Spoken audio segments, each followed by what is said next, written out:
আপনারা দেখছেন ইতিহাস, পর্যটন ও তথ্যভিত্তিক ধারাবাহিক চলার পথে অরুণ কুমারের সাথে কিছুক্ষণ। চলতে চলতে আমরা পৌঁছে গিয়েছিলাম ডুয়ার্সের আনাচে কানাচে একটি জায়গা, কালিম্পং জেলার গরুবাথান ব্লকের একটি সৌন্দর্যময় জায়গা, প্রকৃতির সৌন্দর্যে ঘেরা ফাগু। চলুন দেখা যাক, শোনা যাক এখানকার কথা। নমস্কার, এখন আমরা দাঁড়িয়ে আছি কালিম্পং জেলার গরুবাথানের নিচে যে ফাগু এবং চেল নদী। এই হচ্ছে চেল নদীর স্রোত আপনারা দেখতে পাচ্ছেন। এই বর্ষায় যার সৌন্দর্য ফুটে উঠেছে এই পাহাড় থেকে নেমে আসা চেল নদীর দৃশ্য। এই আমরা এখন এখানে রয়েছি, দেখতে পাচ্ছেন। এইটা হচ্ছে একটা গরুবাথান পিকনিক স্পট। একসময় প্রচণ্ড এখানে ভিড় থাকে বর্ষার সিজনে। এখানকার সুন্দর ছবি আপনারা দেখতে পাচ্ছেন এই হয়ে আসছে।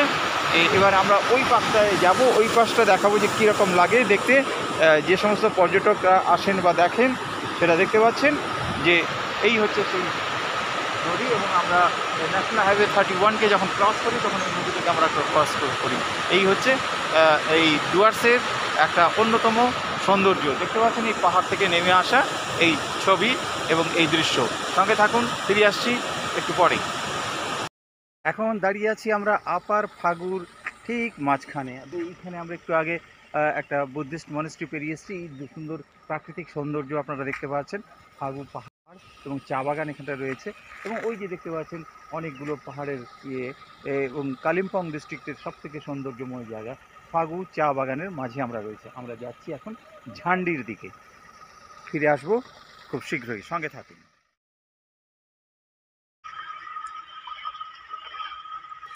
আমরা এগিয়ে চলেছি আপার ফাগুর দিকে। চলতে চলতে আমরা পৌঁছে গেলাম এই ফাগু চা বাগান ছাড়িয়ে প্রায় 6,500 ফিট উচ্চতায় অবস্থিত ঝান্ডির কথা আমরা তুলে ধরব আপনাদের সামনে পরবর্তী পর্বে। সঙ্গে থাকুন।